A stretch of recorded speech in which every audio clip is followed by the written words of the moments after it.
Welcome to DelftStack. Today, I will show you how to fix Windows error code 0x80073712 in a simple way.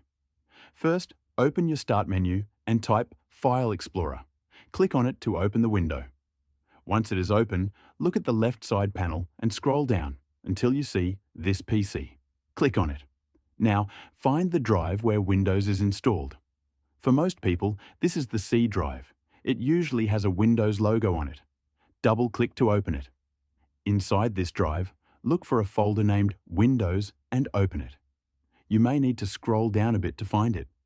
Once you are inside the Windows folder, scroll again until you see a folder called SoftwareDistribution. Click to open it. Now, open the folder named Download.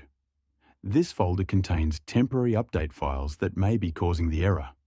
Inside the Download folder, you need to delete everything. Press Ctrl and A together on your keyboard to select all files.